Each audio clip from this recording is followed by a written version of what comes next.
कार्तिकेय की कुमार कार्तिकेय की। नारायण नारायण। शिवपुत्र कुमार कार्तिकेय की जय। पार्वती नंदन कुमार कार्तिकेय की जय। कुमार कार्तिकेय की कुमार कार्तिकेय की।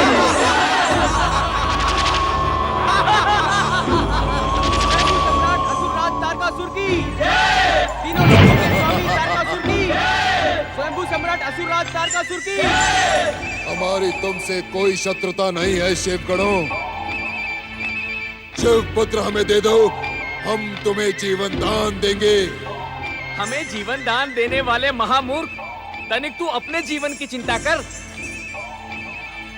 इस पालकी में ब्रह्मा जी के वरदान के अनुसार तेरा काल शिवपुत्र कुमार कार्तिकेय तुझे दिखता नहीं? क्यों समय से पूर्व अपनी मृत्यु को आमंत्रित कर रहा है तारकासुर? जा, लौट जा। ऐसे निरस्थान पर मैं ठहरने का भी इच्छुक नहीं। शिवपुत्र हमें दे दे, हम यहाँ से चले जाएंगे। असंभव। जो अपने सर्वनाश को आमंत्रित कर रहा है, स्वयंभू तारकासुर का क्रोध तुझे क्षण मात्र में भस्म कर देगा। परम देव श्री महागणेश भगवान भोलेनाथ के हाथों बार बार प्रताड़ित और अपमानित होने के बाद भी तुझे लज्जा नहीं आती? स्वयंभू, यदि तू अपना अपमान कराने का इच्छुक नहीं है तो जा, लौट जा।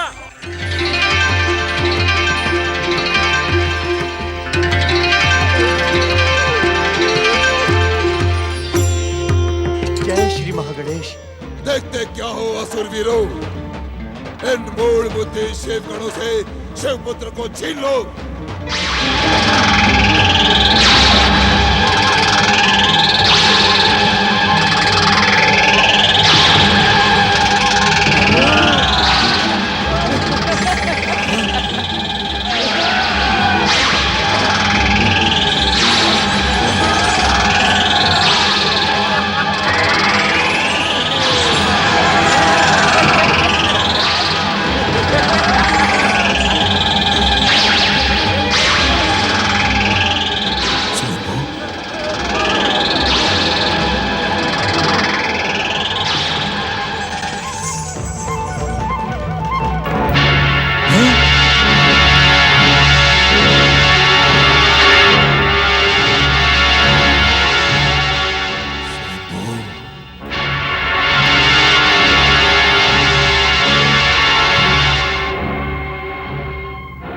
नंदी महाराज, आप इसी समय कुमार कार्तिकेय को लेकर कैलाश जाएं। भोलेश्वर शिव और माता पार्वती व्यग्रता से इसकी प्रतीक्षा कर रहे हैं। जो आज्ञा परम देव श्री महागणेश तथा कुमार कार्तिकेय की। परम देव श्री महागणेश तथा कुमार कार्तिकेय की। परम देव श्री महागणेश कुमार कार्तिकेय की।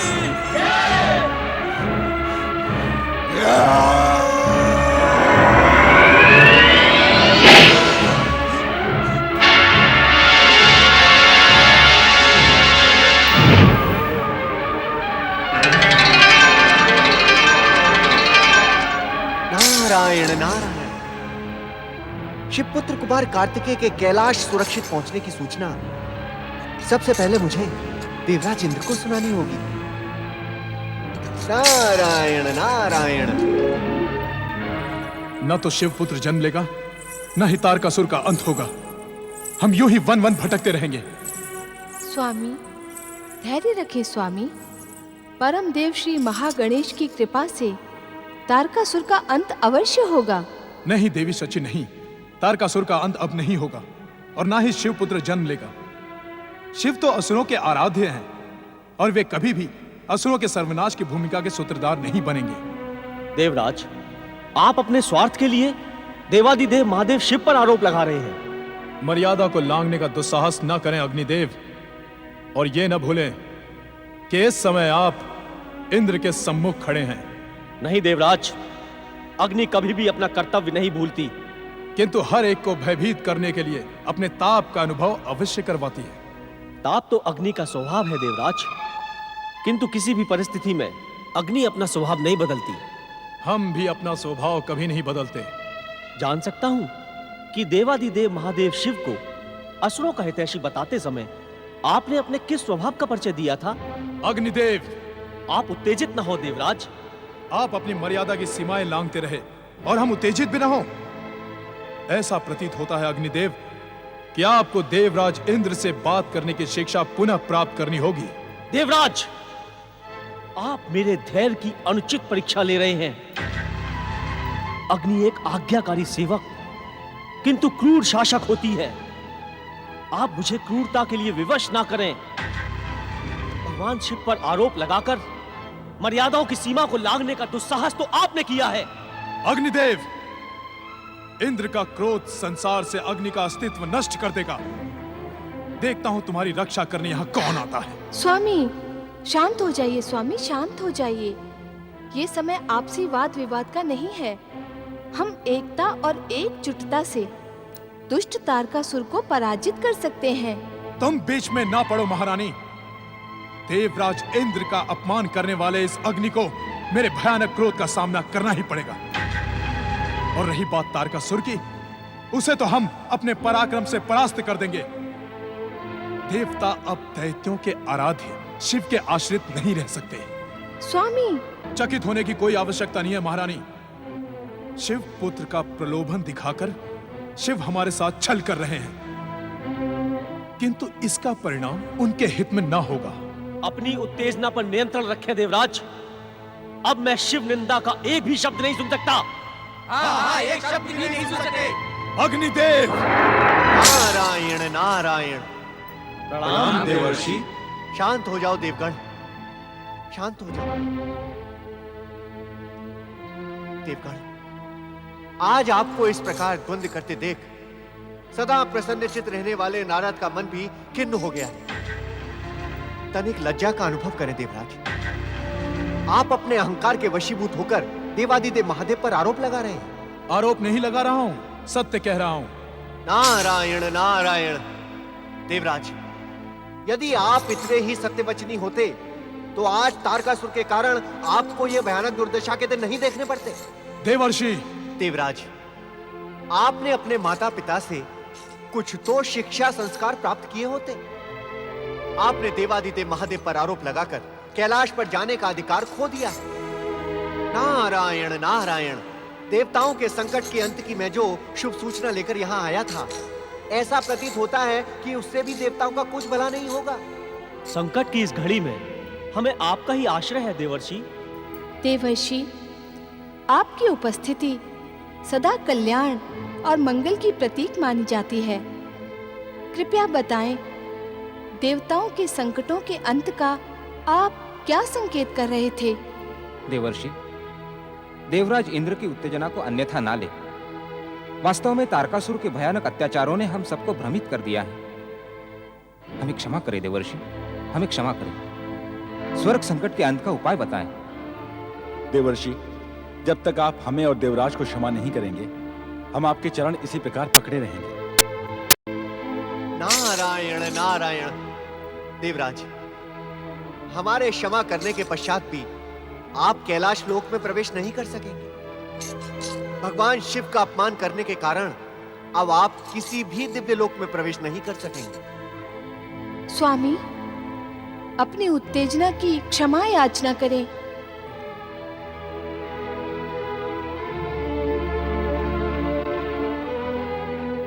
मुझे क्षमा करें देवर्षि। नारायण नारायण। देवराज, आप क्यों समझ नहीं रहे हैं? हमारे क्षमा करने के पश्चात भी आप अपने भयंकर पापों से मुक्त नहीं हो सकते। कोई ना कोई उपाय तो अवश्य होगा। आप हमारा मार्गदर्शन करें देवर्षि। नारायण नारायण। हाँ, एक उपाय है देवराज। यदि आप अपने पिता ऋषि कश्यप के आश्रम में जाकर निरंतर शिव आराधना करें तो आपको अपने इस भयंकर पाप से मुक्ति मिल सकती है। नारायण नारायण। और देवगण, आप मेरे साथ आएं और कैलाश लोक चलें। कैलाश? कैलाश क्यों देवर्षि? नारायण नारायण। श्री महागणेश की लीला और देवादिदेव महादेव की कृपा से तारकासुर का अंत करने वाला शिवपुत्र कुमार कार्तिकेय अपनी आयु के 10 गुप्त वर्ष कृतिकाओं के नक्षत्र लोक में बिताकर कुछ ही क्षणों में नंदी एवं शिवगणों के साथ कैलाश लोक पहुंचने वाला है। शिव पुत्र कुमार कार्तिकेय की जय। शिव पुत्र कुमार कार्तिकेय की जय। शिव पुत्र कुमार कार्तिकेय की जय। नारायण नारायण। देवादिदेव महादेव का अपमान करने के कारण देवराज इंद्र तो कैलाश जा नहीं सकते, अतः आप देवगण मेरे साथ कैलाश लोक चलकर भगवान भोलेनाथ एवं माता पार्वती से तारकासुर की दुष्टता के अंत की प्रार्थना करें। मेरे लिए क्या आज्ञा है देवर्षि? देवी शची, पति का कोई भी कार्य पत्नी के सहयोग के बिना अपूर्ण रहता है, अतः मेरी आपसे यही प्रार्थना है कि आप भी देवराज इंद्र के साथ जाकर भगवान भोलेनाथ की निरंतर आराधना करें। आपकी सभी मनोकामनाएं पूर्ण होंगी। नारायण नारायण।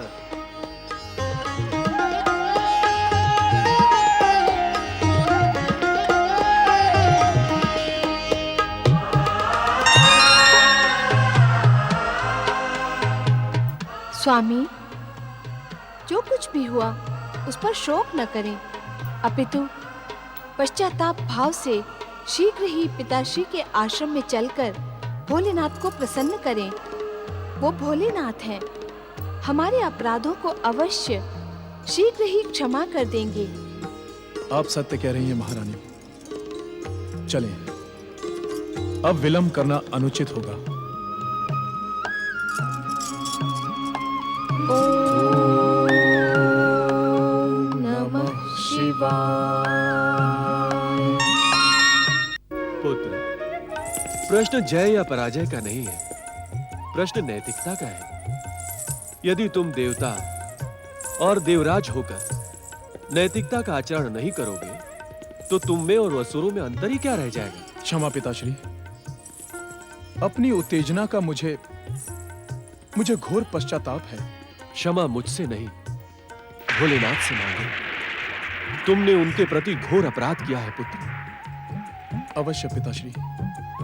पुत्र, कश्यप आश्रम के इस क्षेत्र में तुम्हारी विमाता दिति कभी नहीं आती। तुम निरंतर यहीं पर शिव आराधना करके महादेव शिव शंकर को प्रसन्न करो। वे आशुतोष हैं, तुम्हारे अपराधों को क्षमा कर देंगे।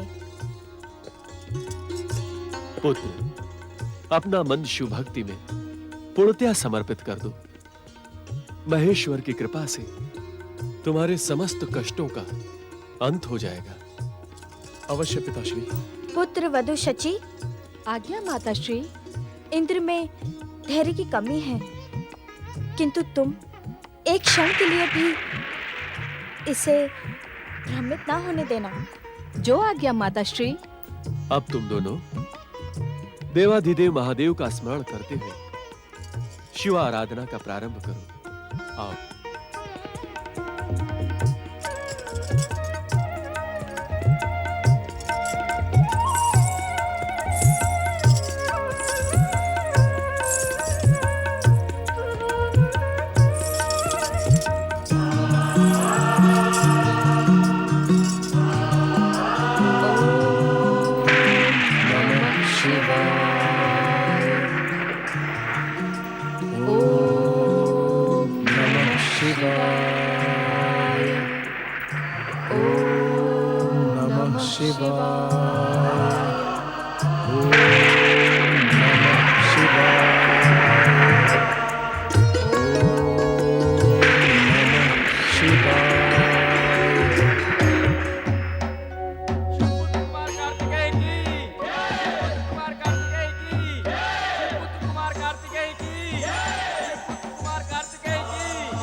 कार्तिकेय की शिव पुत्र कुमार कार्तिकेय की शिव पुत्र कुमार कार्तिकेय की शिव पुत्र कुमार कार्तिकेय की शिव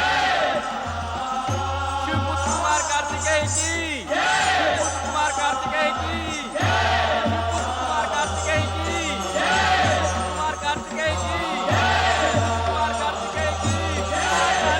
की कुमार कार्तिकेय की कुमार कार्तिकेय की कार्तिकेय की कुमार कार्तिकेय की कुमार कार्तिकेय की कुमार कार्तिकेय की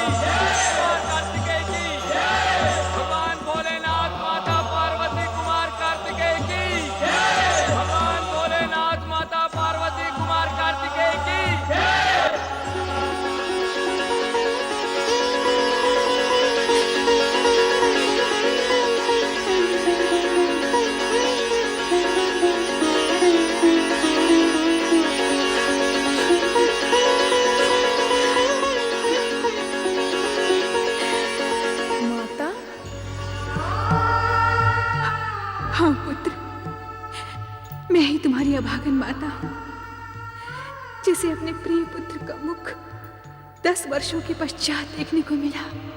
संभवतः नियंता ने मेरे विषय में ऐसी ही नियति निश्चित की है। इस कारण आप स्वयं को दोषी न ठहराए माता।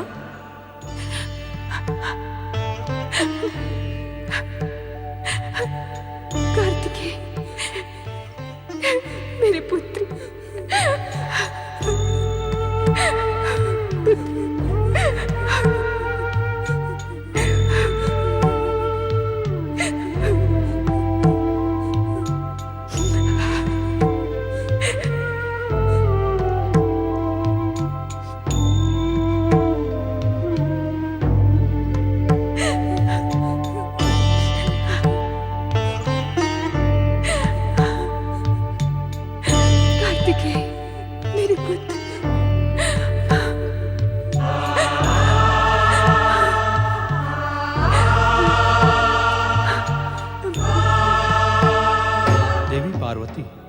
मां के निस्वार्थ प्रेम के सम्मुख पिता का प्रेम तो मात्र दिखावा है।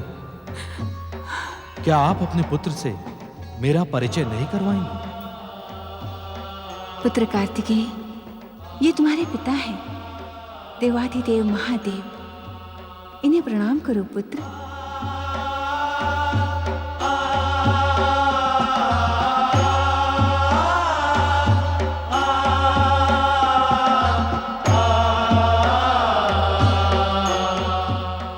पिताश्री। भगवान भोलेनाथ, माता पार्वती तथा कुमार कार्तिकेय की। भगवान भोलेनाथ, माता पार्वती, कुमार कार्तिकेय की। माता, यदि आपकी आज्ञा हो तो हम कुछ निवेदन करें? अवश्य नंदी महाराज, तुम्हारे इस उपकार को मैं कभी नहीं भूलूंगी। तुमने मां को अपने पुत्र से मिलवाकर महान उपकार किया है। तुम्हारे इस ऋण को मैं कोई भी मूल्य देकर नहीं चुका पाऊंगी। नहीं नहीं माता, आपकी सेवा करना तो हमारा धर्म कर्तव्य है। कहिए नंदीश्वर, क्या कहने के इच्छुक थे आप? माता, जिन 6 माताओं ने कुमार कार्तिकेय का पालन पोषण किया है, उनकी भावनाओं को आहत करके हम कुमार को यहाँ तक ला पाए। कुमार के प्रति उनके प्रेम को शब्दों में व्यक्त करना असंभव है। माता, कृपा करके उन्हें आश्वस्त करें और समय समय पर उन्हें कुमार से मिलने की आज्ञा प्रदान करें। उन कृतिका माताओं का उपकार शिवपुत्र कुमार कार्तिकेय के नाम के साथ ही जुड़ा है। हम स्वयं उन्हें आश्वस्त करके कैलाश आने के लिए प्रेरित करेंगे। ओम नमः शिवाय। भगवान भोलेनाथ, माता पार्वती और कुमार कार्तिकेय की। भगवान भोलेनाथ, माता पार्वती और कुमार कार्तिकेय की। हे भोलेनाथ, इस समय सारा संसार तारकासुर के अत्याचारों से पीड़ित है। इस पीड़ा से मुक्ति आपके अतिरिक्त अन्य कोई नहीं दिला सकता। देवर्षि, अब वो शुभ अवसर आ गया है। देवताओं, आज्ञा करना निधान। हम भली भांति जानते हैं, स्वर्ग के सुख और ऐश्वर्य से दूर रहकर देवराज इंद्र खिन्न और विक्षुब्ध हो गए हैं। अपनी खिन्नता और उत्तेजना के कारण ही उन्होंने हम पर आरोप लगाने का दुस्साहस किया। देवराज इंद्र को क्षमा करें महेश्वर। देवराज पर क्रोध करने से पूर्व हमें सदा उनके परम भक्त माता पिता का स्मरण हो जाता है।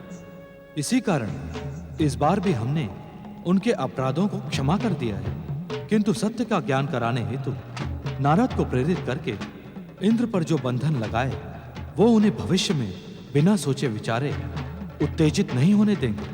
देवादिदेव महादेव भगवान शिव शंकर की। देवादिदेव महादेव भगवान शिव शंकर की। देवताओं, आप यहां वहां बिखरी देव सेना को एकत्रित करें। ब्रह्मदेव, श्री हरि विष्णु और स्वर्ग की सीमाओं से बाहर रहने वाली दिव्य शक्तियों का आह्वान करें कि वे कुमार कार्तिकेय को अपनी दिव्य शक्तियां प्रदान कर उसे समर्थ बनाएं। इस बीच यदि देवराज इंद्र, देवी शची हमारी भक्ति में समर्पित हो सके तो उन्हें हमारी कृपा अवश्य प्राप्त होगी। नारायण नारायण, जय जय शिव शंकर। हे देवादिदेव महादेव, आपकी कृपा ही कुमार कार्तिकेय को दुष्ट तारकासुर का वध करने की शक्ति प्रदान कर सकती है। प्रभु, देवर्षि का कथन उचित है। आपका संकेत मात्र ही तारकासुर के अंत का कारण बनेगा। स्वामी, हम सबकी प्रार्थना पर दया दिखाते हुए कुमार को संकेत दें। सूर्यदेव, तारकासुर जैसी दुष्ट शक्तियां बार बार जन्म लेती हैं। इसी कारण देवताओं को स्वर्ग से बार बार पराजित होना पड़ता है। कुमार को दिव्य शक्ति संपन्न बनाने के पीछे हमारा यही उद्देश्य है कि देव सेनापति कुमार कार्तिकेय के रहते देवताओं को स्वर्ग से पराजित ना होना पड़े। देवादिदेव महादेव शिव शंकर की जय, माता पार्वती की जय, कुमार कार्तिकेय की जय। हे दया निधान, आपकी दया और स्वर्ग की सुरक्षा के प्रति आपके महान विचार सुनकर हम धन्य हो गए। आपकी जय हो भोलेश्वर, आपकी जय हो। किंतु मैं आपके विचार से सहमत नहीं हूँ स्वामी। अर्थात मेरा नन्हा सा लाल विध्वंसक और भयानक शक्ति संपन्न दुष्ट तारकासुर से युद्ध कर पाएगा? देवी पार्वती, मातृ भावना और पुत्र प्रेम में तुम इतना अधिक खो गई हो कि तुम्हें अपने शक्ति स्वरूप का ज्ञान ही नहीं रहा। मैं कुछ समझी नहीं स्वामी। शक्ति स्वरूपा देवी पार्वती, क्या परम दिव्य शक्ति का पुत्र किसी दुष्ट शक्ति से पराजित हो सकता है? भगवान भोलेनाथ, माता पार्वती एवं कुमार कार्तिकेय की जय। भगवान भोलेनाथ, माता पार्वती एवं कुमार कार्तिकेय की जय। भगवान भोलेनाथ, माता पार्वती एवं कुमार कार्तिकेय की जय। स्वामी, कल्याण भव। तुम्हारे एकनिष्ठ पतिव्रत धर्म के पालन से मैं सदा प्रसन्न रहता हूं। परम देव श्री महागणेश की असीम अनुकंपा है तुम पर। एक क्षण के लिए भी अपना ध्यान हमारे आराध्य श्री महागणेश से न हटाना। स्वामी, अपनी इच्छा से इस संसार को आकार प्रदान करने वाले श्री महागणेश के परम पावन चरणों में जीवन का हर एक क्षण समर्पित करना हर जीव का कर्तव्य है। सत्यवचन देवी अदिति, तुम्हारे सदाचार, सत्कर्म और सद्विचार से प्रसन्न होकर मैं तुम्हें आशीर्वाद देता हूं कि तुम्हारे पुत्र अमरता के साथ साथ संसार में लोकहित और जन कल्याण के महान कार्य संपन्न करेंगे। स्वामी,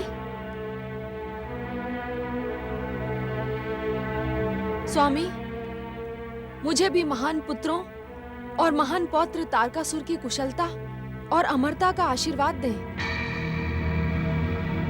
स्वामी, जो शुभ आशीर्वाद आप अपनी प्रिय अदिति को प्रदान कर सकते हैं, उसे मुझे प्रदान करने में संकोच क्यों? क्या मेरे अधिकार आपके जीवन में अदिति के समान नहीं है? अधिकारों की दुहाई न दें देवी दीति। कारण जान सकती हूँ? कारण तुम भली भांति जानती हो, किंतु आपके श्रीमुख से सुनकर अपने अनुमान को परखने की इच्छुक हूँ। दीति, जो संभव नहीं है वो आशीर्वाद कैसे दूं? यदि तुम अपने धर्म का निर्वाह करती तो महान से महान और दिव्य से दिव्य आशीर्वाद तुम्हें स्वयं प्राप्त हो जाते। किस धर्म का पालन नहीं किया है मैंने? अपनी छोटी बहन अदिति से ईर्ष्या, जिससे आश्रम का हर व्यक्ति परिचित है। अपनी ईर्ष्या और द्वेष के कारण तुम मुझे भी अपमानित करने में भयभीत नहीं होती हो दीति? किंतु आज तो मैंने आपसे विनम्र प्रार्थना की है। प्रार्थना मुझसे नहीं, परम देव श्री महागणेश से करो। यदि उनकी कृपा हुई तो मेरे आशीर्वाद की आवश्यकता नहीं पड़ेगी दीदी। सत्य क्यों नहीं कहते ऋषिवर कि इस मोहिनी अदिति को प्रसन्न रखने के कारण मेरी उपेक्षा करना आपका परम पावन कर्तव्य है। आपने सदा मेरा अपमान किया है। पृथ्वी सम्राट दक्ष प्रजापति की ज्येष्ठ पुत्री होकर भी मेरे प्रति आपका व्यवहार सदा अपमानजनक रहा है। जानती हूँ क्यों? आज तक जानने की इच्छुक नहीं थी, किंतु आज अवश्य जानना चाहूंगी कि मेरी उपेक्षा का कारण क्या है। इसका कारण है तुम्हारे भीतर उफनता अहंकार का ज्वालामुखी मेरे अदिति और सर्वशक्तिमान परम देव श्री महागणेश के प्रति भयानक द्वेष, जिसका परिणाम है तुम्हारी कोई कामना कभी सफल नहीं हो सकती। उचित यही होगा, मुझसे आशीर्वाद की अपेक्षा न करो दीदी।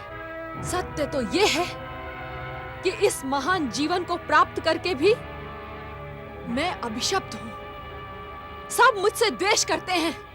आप, अदिति और महागणेश तक का स्नेह मैंने आज तक प्राप्त नहीं किया। महागणेश भी मेरा हित नहीं चाहते। आज तक उन्होंने मेरे लिए कोई भी शुभ भविष्यवाणी नहीं की। इसका कारण जानने के इच्छुक हो तुम? जिस कारण को मैं भली भांति जानती हूँ, उसको जानने की इच्छा नहीं है। महागणेश मेरी विध्वंसक शक्तियों से भयभीत रहते हैं। ये तुम क्या कह रही हो दीदी? सत्य कह रही हूँ। महागणेश के आशीर्वाद के बिना भी जब मैं पातालवासी असुरों का आह्वान कर सकती हूँ, दैत्य माता दिति के संबोधन से सम्मानित हो सकती हूँ, तीनों लोकों के स्वामी तारकासुर की प्रेरणा बन सकती हूँ, तो यदि महागणेश का आशीर्वाद मिल गया तो क्या मैं उनकी सर्वोच्चता को चुनौती नहीं दूंगी? सर्वशक्तिमान परम देव श्री महागणेश के प्रति निंदात्मक वचन कहकर अपने सर्वनाश को निमंत्रण ना दो दीदी। श्री महागणेश किसी का अहित नहीं चाहते। जो उनकी आराधना नहीं करता, उनके लिए भी परम देव के मन में करुणा ही होती है, परंतु जो उनकी और उनके भक्तों की अकारण निंदा करता है, वो परम देव के दंड का पात्र बन जाता है। तुम्हारे साहस को देखकर आज मेरा मन प्रसन्न हो गया अदिति। आज तुम वास्तव में दक्ष प्रजापति की पुत्री कहलाने के योग्य बन गई हो। किंतु मेरे सर्वनाश की इच्छा करने वाली अदिति, स्पष्ट सुन ले, इस संसार को भले ही परम देव श्री महागणेश की इच्छा से हुई होगी, किंतु सर्वनाश मेरे संकेत मात्र से होगा। अहंकार ने तुम्हारी बुद्धि को भ्रमित कर दिया है। वास्तव में तुम्हारा मुख देखना भी भयानक पाप को आमंत्रण देना होगा। शास्त्रों में लिखा है, जिस मन को मंगल मूर्ति श्री महागणेश प्रिय ना हो, उसका क्षण मात्र में त्याग कर देना चाहिए, भले ही वो निकट संबंधी ही क्यों ना हो। तू मेरा क्या त्याग करेगी दुष्टा? मेरा क्रोध आज तेरे सर्वनाश का कारण बनेगा। मेरे एक संकेत मात्र पर मेरा पौत्र वरदानी तारकासुर क्षण भर में तेरे दर दर भटक रहे इंद्र को यमलोक भेज देगा। तेरा सौभाग्य कलंकित बनकर रह जाएगा अदिति, कलंकित बनकर रह जाएगा। जीवन भर में तुम्हारे मिथ्या अभिमान और अकारण ईर्ष्या शांत रहकर सहती रही, कारण कि मैं व्यर्थ विवाद की इच्छुक नहीं थी। अपनी दीदी के प्रति असम्मान प्रस्तुत ना करने की कामना में मैंने तुम्हें सहन किया दीदी। किंतु किंतु किंतु क्या अदिति? बोल, किंतु क्या? किंतु आज मेरे आराध्य है परम देव श्री महागणेश की निंदा करके तुमने समस्त मर्यादाएं तोड़ दी है। अदिति, अपनी सीमाओं को लांघने का दुस्साहस ना कर, अन्यथा परिणाम तेरे हित में नहीं होगा। किस परिणाम की दुहाई दे रही हो तुम दीदी? तुम्हारे मन में ईर्ष्या के ज्वालामुखी, द्वेष के पर्वत, विद्रोह के महासागर अथवा घोर अंधकार के अतिरिक्त और कुछ है ही नहीं। और स्वामी की कृपा से मुझे ये विकार स्पर्श भी नहीं कर सकते। अदिति, मुझे उत्तेजित करने का परिणाम तू भली भांति जानती है। आज तक मैं तुम्हें सहती रही, किंतु आज शांत नहीं रहूंगी, क्योंकि आज शांत रह गई तो तुम्हारे साथ ही हम भी परम देव श्री महागणेश के दंड से अछूते नहीं रहेंगे। और उनकी निंदा करना और सुनना दोनों ही दंडनीय अपराध है। अदिति,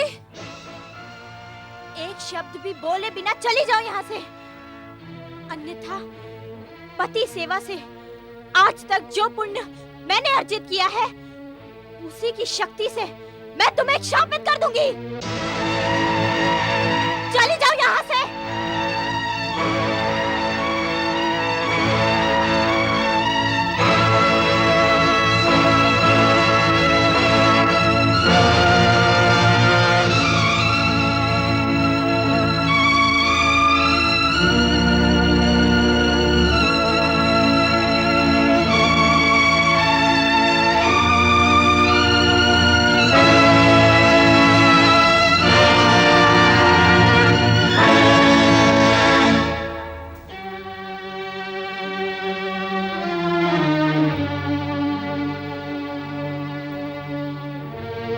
ऋषिवर, आज जो कुछ भी हुआ उसके लिए मैं क्षमा की प्रार्थी हूँ।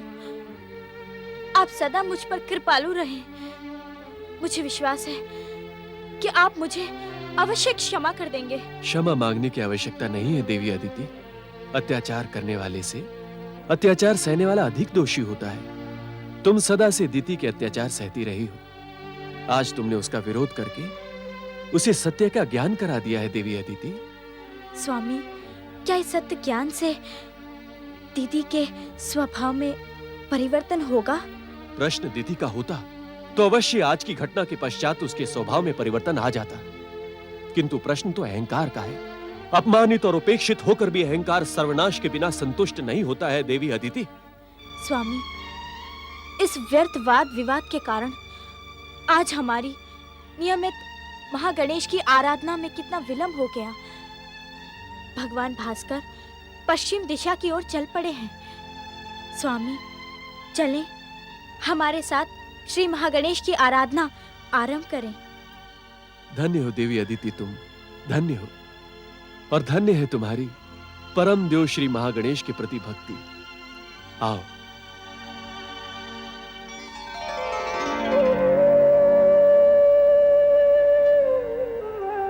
ओम परम देवाय नमः। ओम विश्ववरदाय नमः। ओम महागणेशाय नमः। नारायण नारायण, जय श्री गणेशाय नमः। प्रणाम स्वर्गाधिपति तारकासुर की पितामही दिति। मैं इस समय आपसे ही भेंट करने आया हूँ तथा आपको एक अत्यंत आवश्यक परामर्श देने आया हूँ। सावधान देवर्षि नारद, दैत्य माता दिति को देवों के ऋषि नारद के परामर्श की आवश्यकता नहीं है। मैं आपके स्वभाव को भली भांति जानती हूँ। आप सदा देवताओं के हित चिंतन में लगे रहते हैं। दैत्यों से आपको घृणा है। नारायण नारायण देवी दिति, नारद को इस संसार में किसी भी तत्व से घृणा नहीं है, न ही दैत्यों से और न ही असुरों से, क्योंकि संसार में जीव और तत्व का निर्माण परम देव श्री महागणेश की इच्छा का ही परिणाम है। हाँ, नारद को उनके दुष्कर्मों से अवश्य घृणा है। मैं जानती हूँ देवर्षि, आप मेरे महान पौत्र स्वर्गाधिपति वरदानी तारकासुर के महान कार्यों को दुष्कर्म बताने आए हैं। इसी कारण मुझे आपकी कोई बात नहीं सुननी। नारायण नारायण देवी दिति, यदि मैं ये कहूं कि मैं केवल आप ही की नहीं अपितु संपूर्ण दैत्य जाति की मंगल कामना लेकर उपस्थित हुआ हूं तो? असंभव। देवताओं की चाटुकारिता करने वाला नारद दैत्यों की मंगल कामना कर ही नहीं सकता। नारद, तुम अपनी चतुराई से हर एक को भ्रमित कर सकते हो, किंतु दैत्य माता दिति को भ्रमित करने का दुस्साहस ना करना। नारायण नारायण देवी दिति, मुझे आपके मुख से निकली हुई निंदा भी प्रिय है, क्योंकि निंदा से व्यक्ति को अपनी भूल का आभास होता है और वो व्यक्ति उसे सुधारने का प्रयास करता है। आप जितना मन चाहे मेरी निंदा करें, मैं आपकी बात का अनुचित अर्थ कदापि नहीं लगाऊंगा। माताश्री, न जाने क्यों मुझे आज देवर्षि नारद को देखकर ऐसा आभास हो रहा है कि वे वास्तव में दैत्यों की मंगल कामना के साथ ही यहाँ उपस्थित हुए हैं। यदि आप रुष्ट न हो तो इनकी बात सुन लीजिए। वरांगी, मुझे परामर्श देने का दुस्साहस ना कर। मैं उचित और अनुचित की परिभाषा भली भांति जानती हूँ। नारायण नारायण। दैत्य माता के संबोधन से प्रसन्न होने वाली देवी दीति, संभवतः संसार की आप पहली ऐसी माता हैं जिन्हें अपने पुत्रों की कुशलता का समाचार जानने की इच्छा नहीं है। देवर्षि,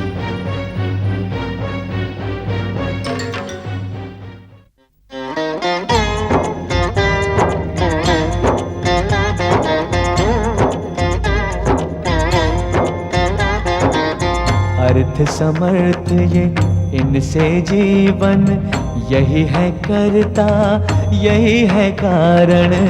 अर्थ समर्थ ये इनसे जीवन, यही है करता यही है कारण। सारे जगत के भाग्य विधाता, दुख हरता ये है सुखदाता। श्री गणेश श्री गणेश श्री गणेश श्री गणेश श्री गणेश श्री गणेश श्री गणेश श्री गणेश।